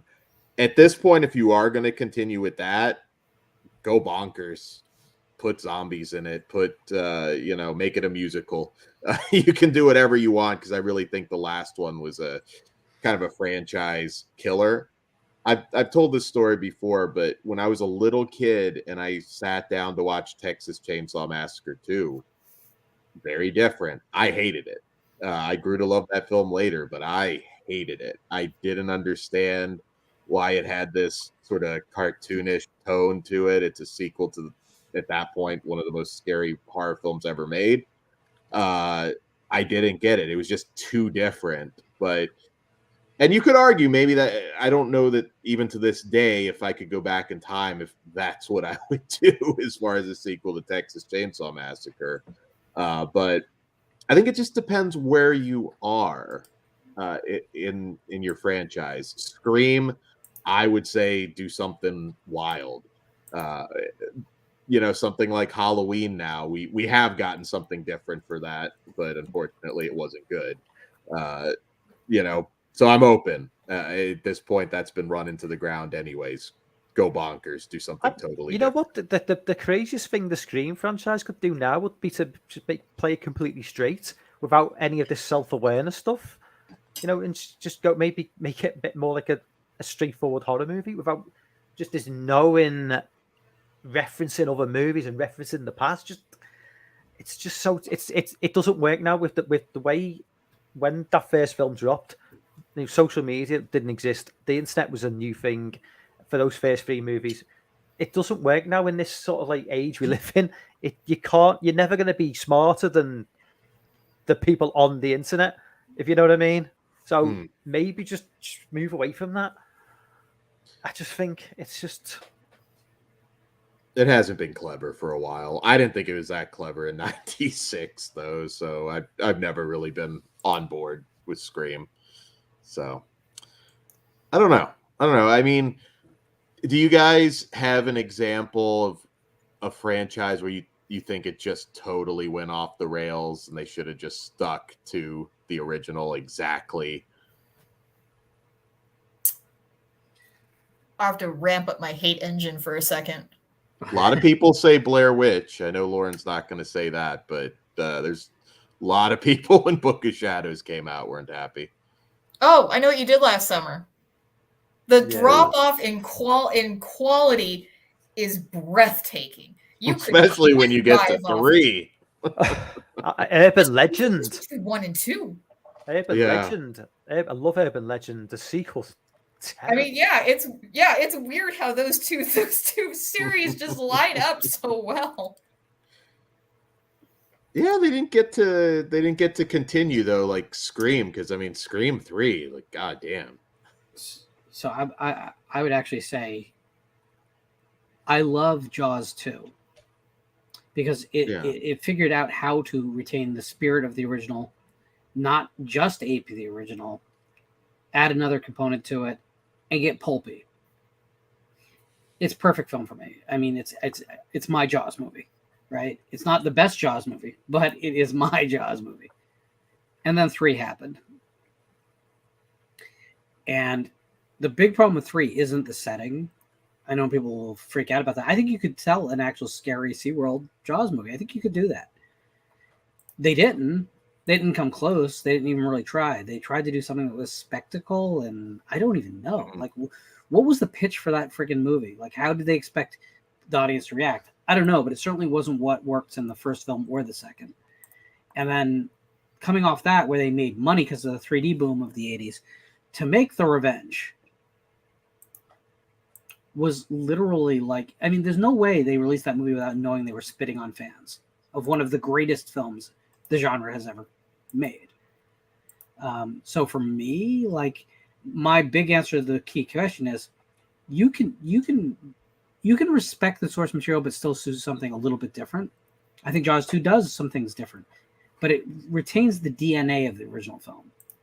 But there is a step too far, and maybe that step too far is idiotic sequences of giant sharks floating towards glass panes, or maybe it's banana boats getting like bitten in half by completely that sharks that look like they're color forms that were added to the scene later. But Jaws is kind of an example of, you want to see where something goes off the rail and where it stops being respectful of the original. It ain't hard to figure out, because I know a lot of people don't like Jaws 2, but my God, it is respectful of the original. You might not like what it does, but it's the right type of sequel. I actually have no problem with Jaws 2. I like Jaws. I love it. I used to love Jaws 3, but, I was but a wee child. Well, I saw Jaws 3 in the theater, and I liked it that night. And that was the last time I liked it. But you know what the thing is? I always think about the Brody like storyline from 1 to 2 is really compellingly enhanced. Like it keeps making sense. Yeah. The big tragedy, of course, is they couldn't get the Hooper character back in the film, so they have that lame like, oh, we tried to get him and he's out at sea for 6 months because he was originally there was a plan to bring him in and to get him eaten, but that's the big miss of the movie. By the way, that's the helicopter scene, but I love that movie. I think it's okay for films to become cheaper and pulpier as they go, as long as they retain that DNA and do something really cool and compelling. Also, can we just say Jaws 2? Some great freaking teenage actors in that movie. Yeah. Like way, way better than the average slasher fare teens. That girl who gives the testimony on about what happened on the water is so fucking good. Tina on the boat screaming to Eddie to swim. That's a great performance. That's not just a good horror performance. That's a great performance. And these are from bit actors who didn't go on to do anything. So I think you can make these things. You can make sequels that work, and I think Hollywood used to, or even independent films used to. But today it seems a lot tougher. It seems a lot tougher because they either go too safe or they just do something completely gonzo stupid, like too far off the mark. So, when we're talking about franchises that have gone off the rails, what would happen if you got all the Children of the Corn diehard fans versus all the Hellraiser diehard fans in the same room? Well, Hellraiser fans would destroy them. The Hellraiser fans would destroy them, Sam. There have been good Hellraiser movies, thank you. I agree. But I mean, after 3, it's just kind of... But, well, Inferno, that's a longer discussion. I won't get into it, but they cannot make a good Children of the Corn movie. Did you watch the last one? I just saw that new one that came out and was like, oh, they actually showed the monster. That's what that looks like? That's fucking hella stupid. That has I will give it this hilarious moment in the town hall where the kids interrupt it and they're just like, what do you know? You are children. And they just start laughing maniacally. It is the shittiest acting I've ever seen in my life. And that at least made me laugh. But no. Children of the Corn do anything. They need to do Children of the Corn. Send that to space. Maybe that will revise. I mean, that could work. Space Corn on the moon. Yes, you could spin that into like part of the Moonfall canon because they have crops on the moon apparently as established in the first Moonfall. So let's do this. Terraforming a new planet. You got to send Bruce Willis up there to stop them because he's gettable now. We can't do Bruce Willis. No, he's got some things. No. He's got some things he's dealing with. So yeah, no Bruce Willis.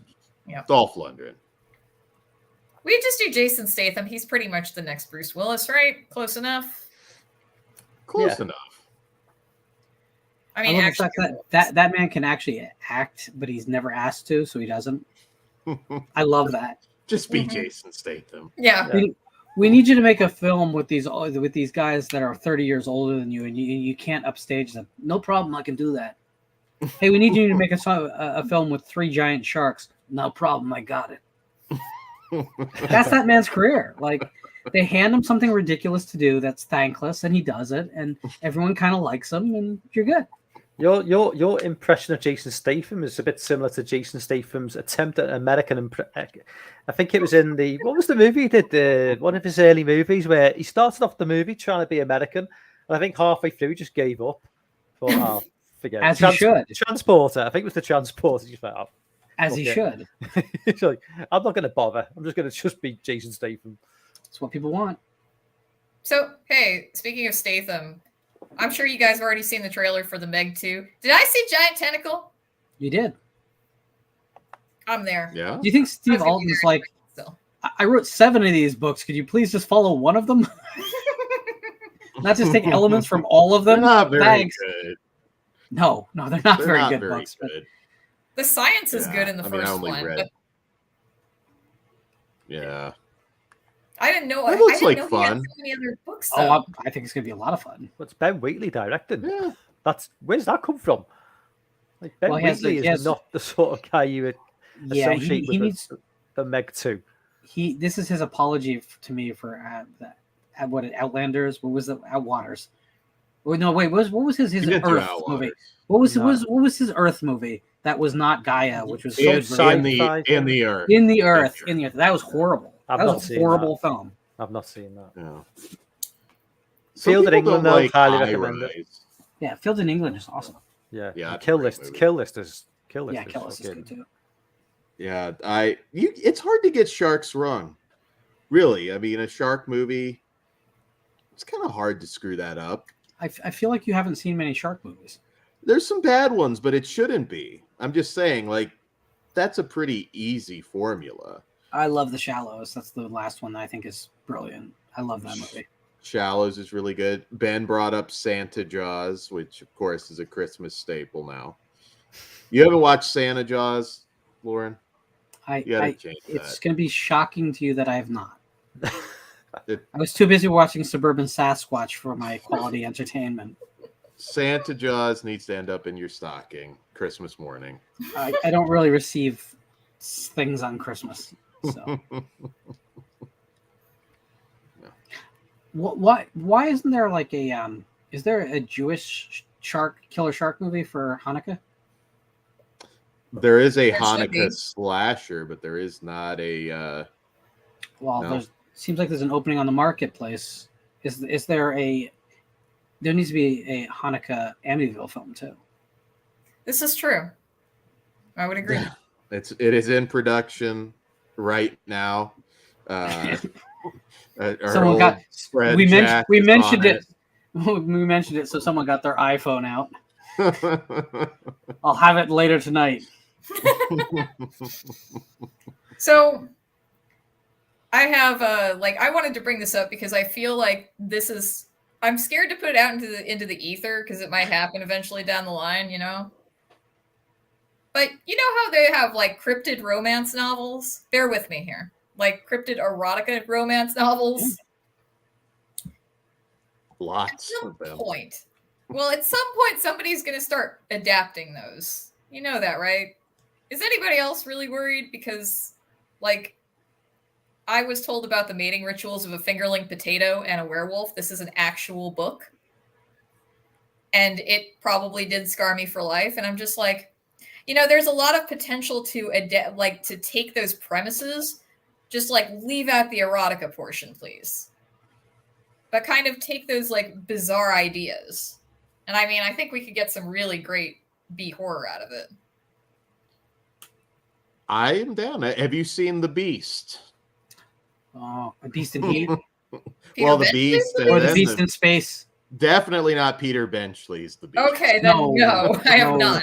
I don't think The Beast There's a like, fucks anybody in that, as far as I recall. but there's like a 5-hour version of that thing. There is, yeah, it's on Blu-ray. Creatures on Blu-ray as well. The Creature is hilariously bad. it is. I have some nostalgia for that, but yeah, I don't disagree.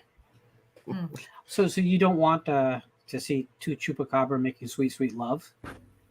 No, it would have to be like a chupacabra and something else.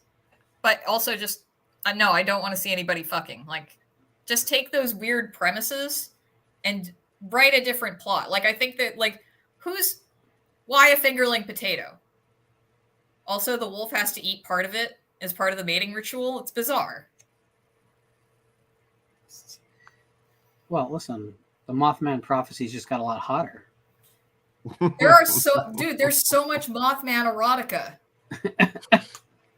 Yeah, there's a lot of it. You go to Amazon, you can go down a rabbit hole. There is so much Bigfoot. Dan, what do you mean you go down a pornography. rabbit hole? You live in a rabbit hole, dude.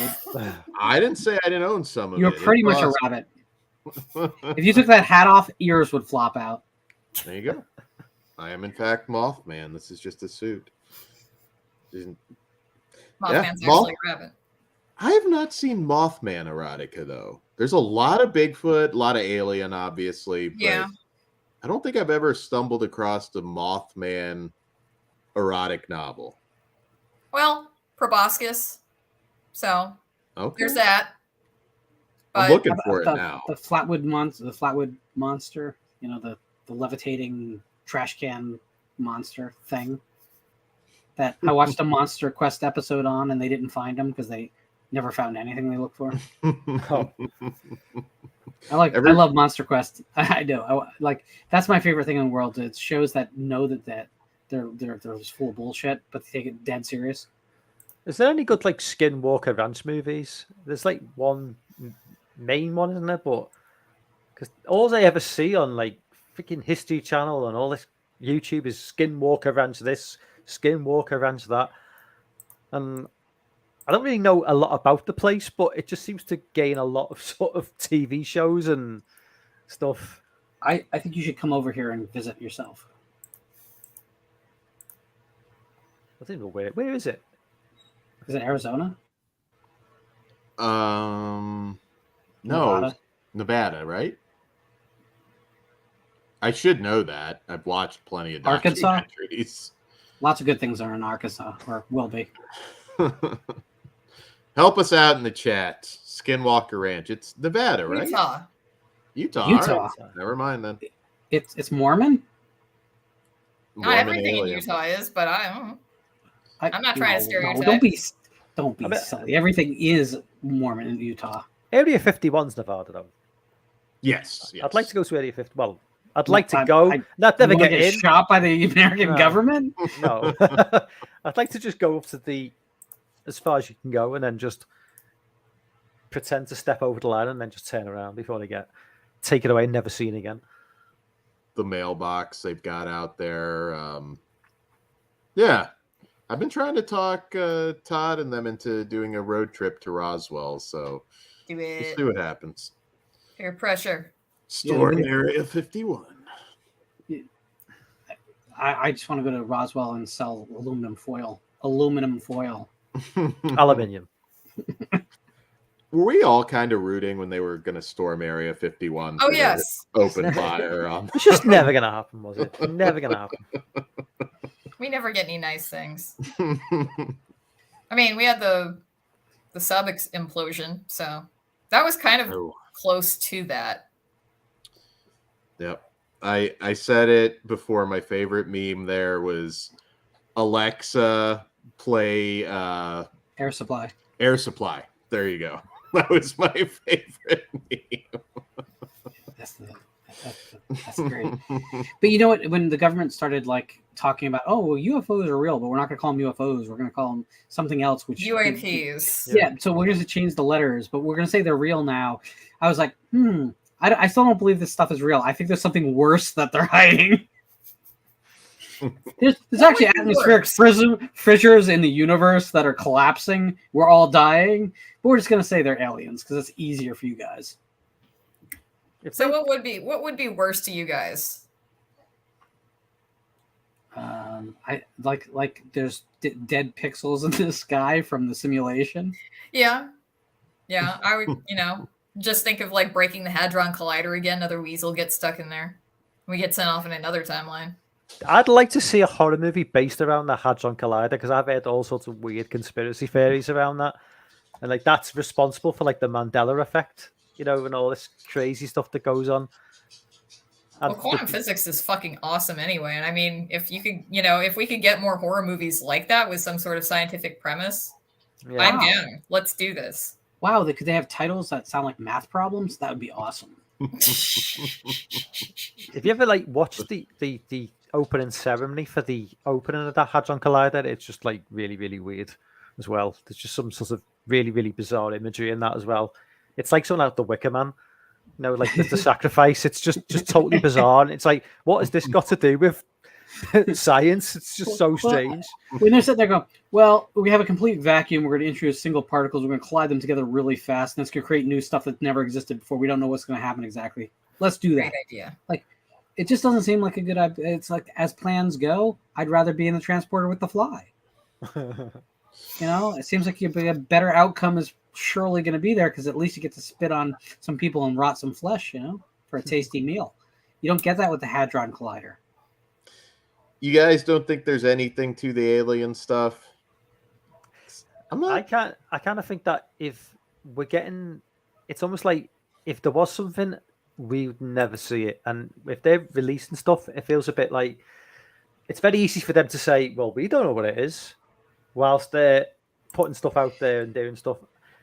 I honestly don't know. I just do not know. There is very, very legitimate, people like the guy on Bob Lazar. the guy who was on Joe Rogan. He was Bob like Lazar. US. Oh no, but I mean, talk about the guy, the Tic Tac one. Oh, the Tic Tac. Yeah, I don't know the name, but I know David Fravor, I think his name is. Very respected sort of like pilot, and I'm like thinking, why would this guy make this up? But it doesn't mean what he's seeing is alien. He might just be seeing something that, No, that's true. That's true. It makes sense that they're out there, though. Yeah. I think I've got to say one very quick question. What's more terrifying? The thought that there's aliens out there, or the thought that there's nothing out there? The thought there's nothing out there, right? It's just us. That's terrifying. The thought that they're going to continue to make Scream films, and you guys are going to talk about them. So the aliens is that I find it hard to believe that the aliens would be secretive about their existence. If you think about it, if they're willing to travel however far they're traveling, whether it's dimensional or just distance, to decide like we're not going to do anything to this culture we found, or we're not going to introduce ourselves, or we're not going it makes that much travel and that much effort pretty pointless. So you can talk all about prime directives as much as you want. The truth is they came here, they would have to come here for a reason of some sort. Maybe they're already here. Lizard people. Yeah? Nah. I want, because if there was lizard people, there'd be less insects. It's pretty buggy out there. True. All right, guys. We're coming to the end of the 2-hour run of the show. It always flies right by. We do this once a month on the 13th. Hope you guys will all join us in another month. Sam, where can people find you? And would you have anything to push out to the masses? Yeah, sure. Why not? Obviously you guys know I'm on Visited by Voices 1 with Lorne. And I'm also on Ethereal Funereal with my co-host Kat as part of R82 TV, but we are currently on summer break right now. And also I brought back my long form podcast, Sheebie Jeebies. So you guys may know that Lorne already came on to talk about One Dark Night, and hopefully tomorrow or Saturday by the latest, we'll have the next episode out with a friend of the community, Griffin, the gentleman who just absorbs books by looking at them. Yes. And we're going to be talking about the Leopard Man from 1943. So that's going to be very fun. So if anybody is interested on coming on to the show to talk about something they either love or they absolutely fucking hate, just send me a message on Spoutable. It's at Sheebie Jeebies. So that's where I am fielding requests to come on, because it's like, I'd rather just talk about movies with regular folks. So that's what I'm doing. Cool. Nice. Daniel Schein, where can we find you? Flesh Wound Features here on YouTube. We just recorded a show last night. If you want to see grown men fight about aliens, we did do that last night. You can also, at the end of August in Los Angeles, see the Flesh Wound team at XPW Genocide.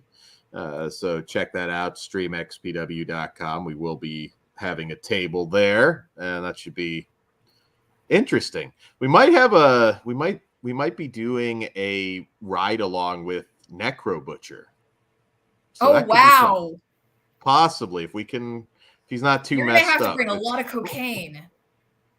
A lot. Well, yeah, that is true. It's probably not an issue in the XPW locker room, though. No.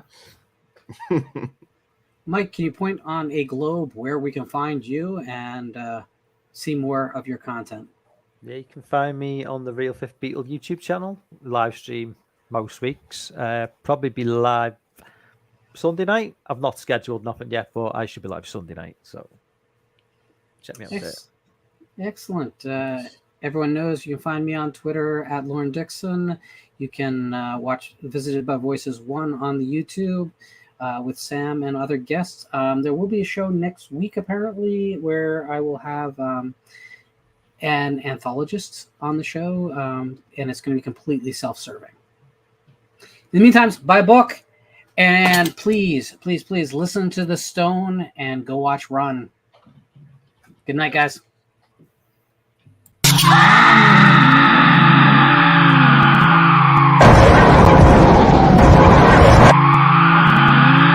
That was the same shit as the last time.